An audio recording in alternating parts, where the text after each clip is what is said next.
Okay. Um, Not recording this in my usual space. There's a math test going on in there right now, and this is the only time I could find to record this video, and I'm actually gonna quit. So, guess where I am, and maybe there's nothing. You're not gonna get anything if you guess where I am, but try. Um, So, sorry if I'm talking a little quiet, trying to avoid disturbing Dr. Gibbons' class and being overheard. Um, let's start going through the questions. I'm going to talk about questions I like, things that I'm probably going to ask of you, etc. Oh, gosh. Sorry, just thinking. So, first one, all revolves around these three different models here. This first question is just talking about Model 1, and it's asking how do we actually code the genetic information in a DNA molecule? And so they give us some options with like the 5' 3' labels, the hydrogen bonds, the covalent bonds, but really what we have to think of is if I'm reading out a DNA code, I'm really just reading out down one strand. So if I were to read it out for Model 2, I would just read out CACGACTT. So it's actually just the sequence of the base pairs that matters. We don't actually really care about the phosphates, the hydrogen bonds, all that stuff is structural, keeps it together, but it's not where the information is actually stored. Okay, this next one is a weird one. People always have issues with this. Basically, the question describes how radiation can cause damage to DNA, and they want to know how could you remove a single nucleotide by cutting some of the bonds at these various locations. So if we cut bond X, all we've really done is separate those two strands at that point, but they're still attached. I can't actually remove the nucleotide with the A. Also, if you read the question carefully, it's talking about replacing a cytosine nucleotide. So we're not trying to replace this A, we're actually trying to replace that C. But more accurately, we're trying to replace all of the nucleotide. So bond W just detaches that strand from that one. W and Z just kind of cuts your ladder in half. And so Y and Z actually, you cut here, and then the stuff we've cut out is the phosphate, the sugar, and the base. Next, we have, we want to modify Model 1 so it shows an RNA double helix instead of DNA. How can we make it look like RNA?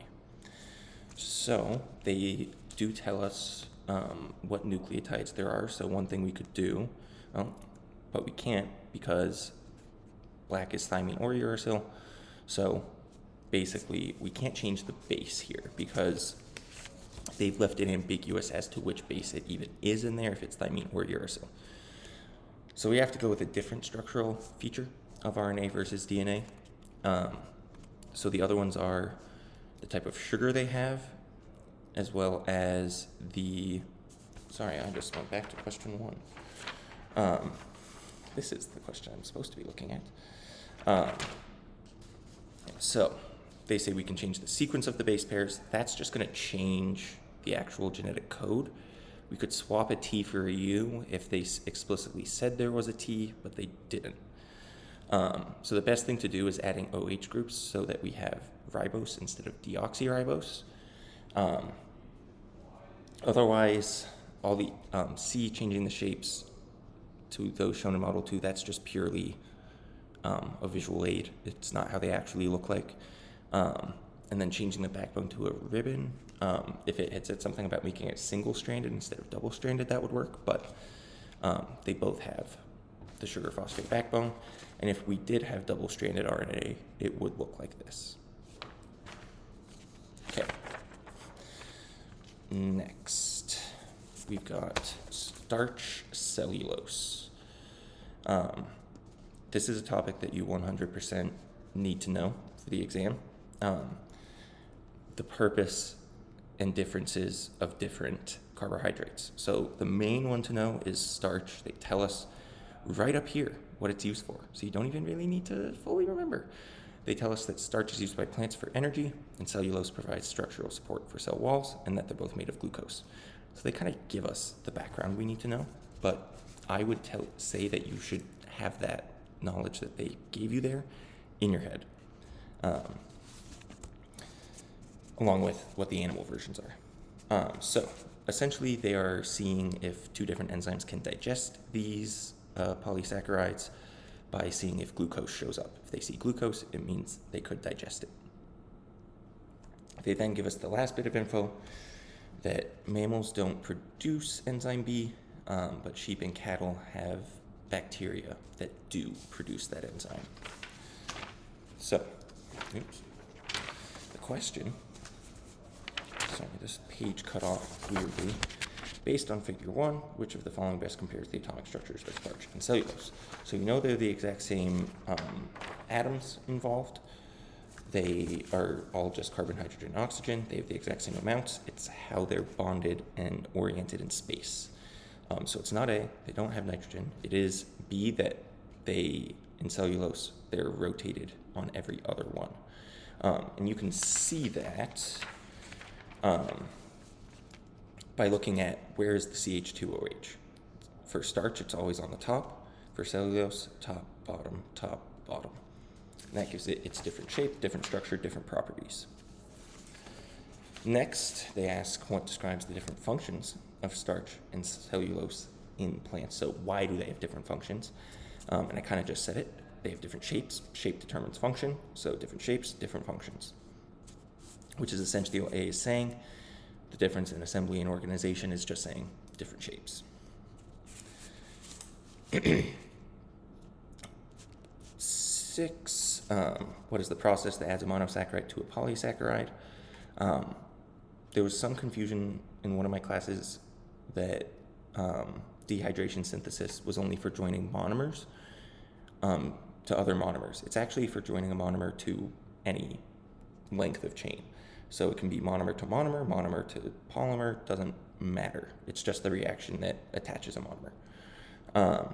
So the answer that describes this is C, where a specific enzyme removes the hydrogen and the hydroxide, creating a bond and creating a water molecule. You definitely need to know what dehydration synthesis and hydrolysis are for this exam. So lastly, 7, and people have tons of trouble with this question, and it's very likely you're going to see something very similar to it on the exam.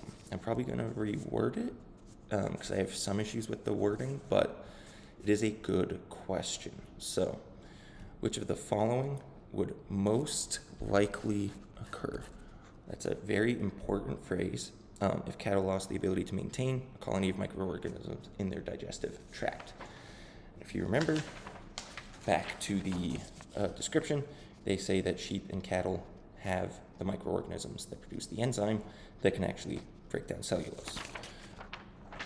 So, these cattle have lost that bacteria, lost that microorganism, so they've lost that enzyme. The most likely impact. A lot of people mistakenly put A. I think they're confusing synthesize with digest. Synthesize means to make something, like dehydration synthesis. We're combining things, we're making something. So this is saying that cattle would no longer be able to make cellulose, but they could never make cellulose. They're not plants, they can't do that. They eat it, but they can't make it. B is saying they would have to convert it to starch before digesting it. And that is it's a statement that is true. They would have to do that because they could digest starch if they could convert it somehow. But the question asked us for most likely, and the odds of that happening are not very likely. C is that the cows are going to have to start producing enzyme B without the help of the bacteria. So basically, they're just going to evolve the ability to digest cellulose on their own. And again, sure, they would have to do that, I guess, maybe. But we're thinking of most likely to happen. Could there be a random mutation on this 1 in a trillion chance for the cattle to get this? Honestly, no. There is not. And even if it did, it would be in one cattle. We need it to be in the population. So the most immediate impact, the most likely thing to happen is just that they're not going to be able to use cellulose anymore. Cows eat a lot of grass. They're no longer going to be able to do that, and they would have to get a different food source. Maybe after some time, they would be able to do this conversion, or they would magically start producing enzyme B, but I kind of doubt it because no mammal does.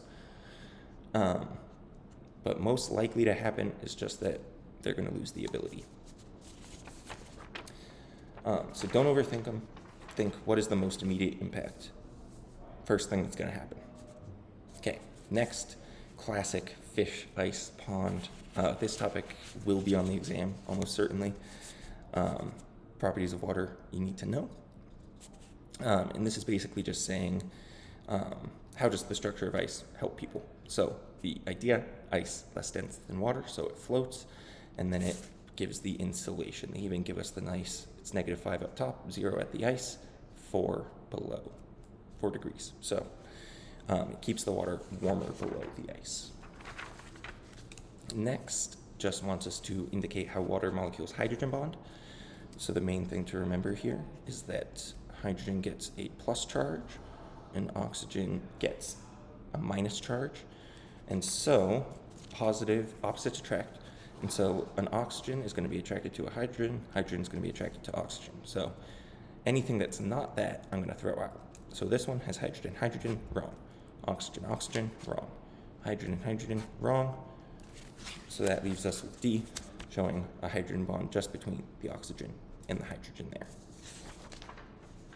Next, how trees get their water.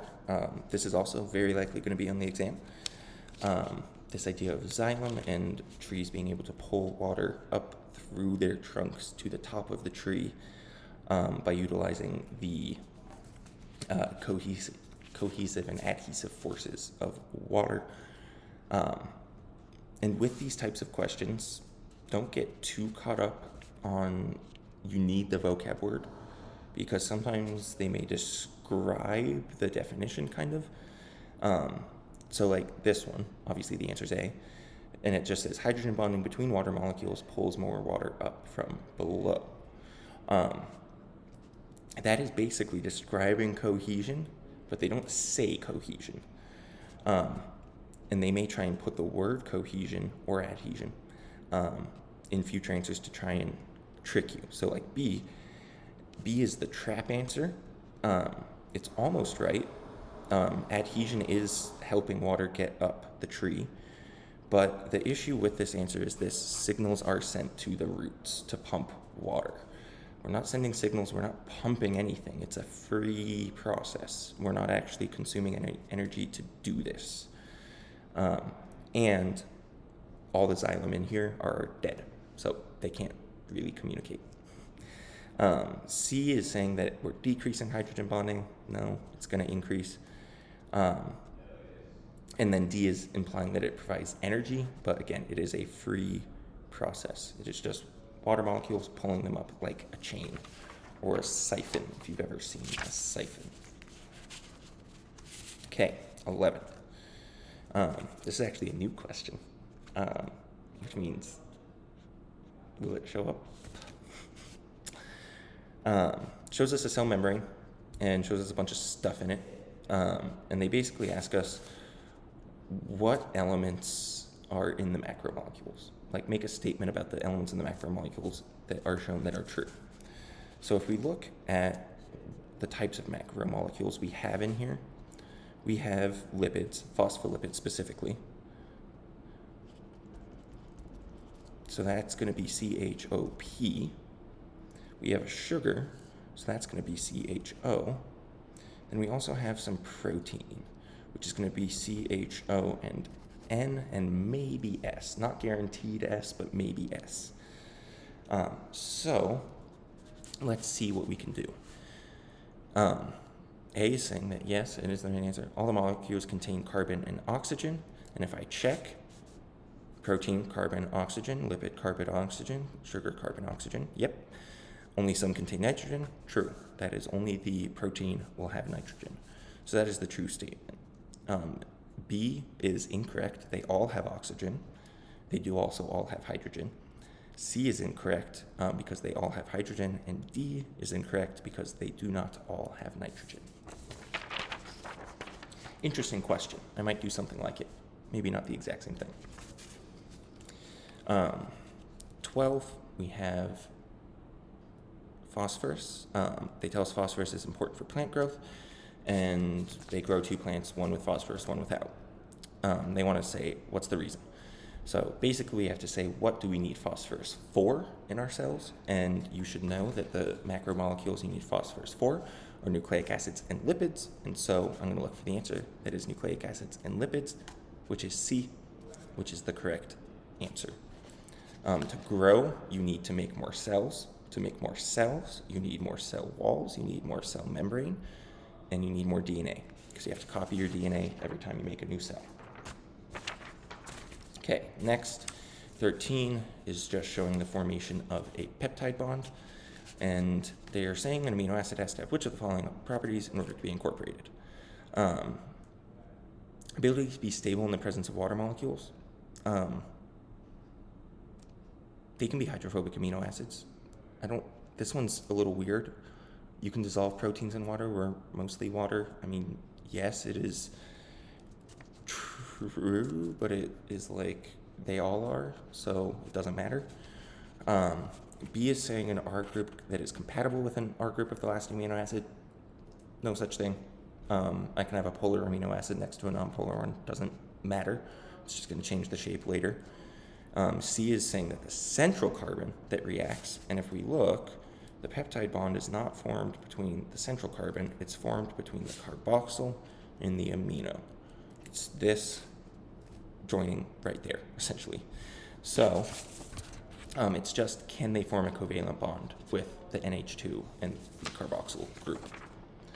Okay, next 14. Show us linking of monomers, carbs, and amino acids. It's basically, again, just saying, describe dehydration synthesis. So monomers joined by covalent bond, water molecule produced. This one should be easy. 15, what is the difference among 20 amino acids? This is basically, how do we classify amino acids? And remember, we do so based on the polarity of their side chains, or the chemistry of their side chains, or their R groups. So they all have R groups, so it's not A. They all have carboxyl groups, so it's not B. None of them have phosphorus. So the only one left is C. Some of them are hydrophobic, some of them are polar, and that is how we categorize them. Okay. 16. Got a write test after this, and I forgot about that. Okay. 16, we've got, ooh, I love this question. Big fan of this question. 3 amino acids part of a polypeptide chain, and then we mutate it. So if we look at what the mutation is, we keep the first one and the last one. We've changed the center one. We've gone from cysteine to valine. Cysteine is the amino acid, one of the amino acids with sulfur. This is a polar amino acid because of the sulfur, and this is non-polar. So we've changed from a polar amino acid to a non-polar amino acid, and it has a different chemistry, which is what A is describing, meaning the protein will likely misfold, change its shape, and not function properly. B is nonsensical. The number of amino acids, like, we can definitely change the shape without changing the number of amino acids. All sections influence protein folding. We're just showing it as linear because it's easier to show. And then D, there's saying that it's like the charges on the outside are canceling it, and you may be tempted to say this is true, but what you have to think is that this nonpolar group does not want to be around these charges, but this polar group is happy to be around these charges. So in reality, this one's probably going to twist out of the way. So it's not balanced out. Nonpolar things do not like charge.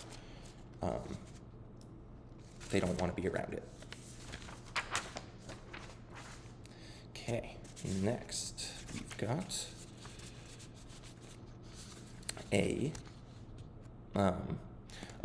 and one thing too, with cysteine especially, because this is the only thing that makes sulfhydryl bonds, that double sulfur bond bridge thing, changing this is very likely to change your structure because you've broken a disulfide bond.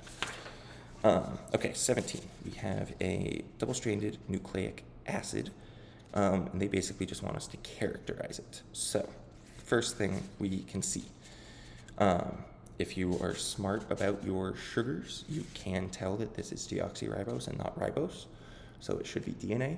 If you don't want to memorize that, and I don't blame you, we can see that there is thymine. Thymine is only in DNA, so this has to be DNA, so I'm just going to cross out A and B before I even read them. C is saying it's DNA because of the hydrogen bonds between cytosine and guanine. They're the same. They both use the same cytosine and guanine. The hydrogen bonding between A and T and A and U is a little different, but CG bonds are CG bonds for both. So it is just the nucleotides. Because it has thymine, I can tell that it's DNA.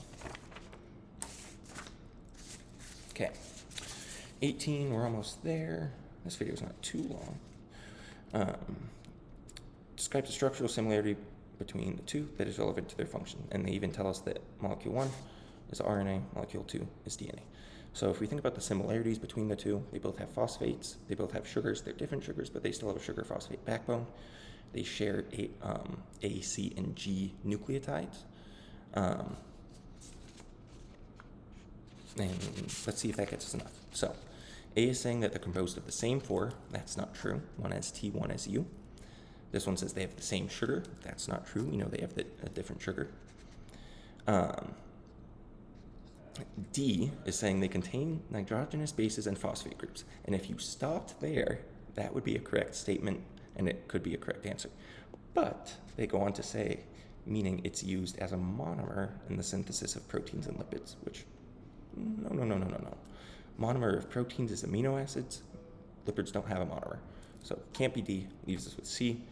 That they both have nucleotides that form base pairs, which allows them to act as a template in the synthesis of other nucleic acids. 19, a difference between proteins and nucleic acids. So elements, basically. The key is protein has sulfur, nucleic acids don't. Proteins do not have phosphorus, nucleic acids do not have sulfur. Yeah, that's about it. That's a schnapps question. Know your schnapps. Okay. Next, we see a dehydration synthesis to form a disaccharide of maltose. And they just want us to describe what molecular changes occur. And oh boy, would you believe the answer is just another description of dehydration synthesis? Because it is. So it is C. I will almost certainly have some hydrolysis questions in there too. It annoys me that they only have dehydration synthesis and no hydrolysis. Okay, 21. How's the carbohydrate polymer being built? Guess what? The answer to this one is just describe dehydration synthesis. We remove a water molecule in order to form a covalent bond. There won't be as much easy dehydration synthesis on my test, sorry. What is a characteristic of a saturated fatty acid? Remember, saturated means single. S for saturated, S for single. So they only have single bonds between carbon atoms. If they have any double bonds, it is unsaturated. And remember, saturated fats will be solid because they can pack close together. Unsaturated fats will be liquid. 23. What do phospholipids do? You do need to know that they are the component of cell membranes. You should know that they have a polar head and a non-polar tail. And we'll talk about the membrane properties that gets later. The last question is telling you about a genetic disorder called lipodystrophy. Lipo meaning related to lipids, related to fats, dystrophy meaning some sort of disorder or dysfunction. And in this case, it is the lack of an enzyme that makes triglycerides, which is energy storage lipid. Which they tell us right there, energy reserve in fat cells. So what is going to be the effect of this on cell function? So they can no longer make triglycerides, they can no longer make fat to store energy. They didn't say they can't make phospholipids. Triglycerides are not phospholipids, so they can still do that.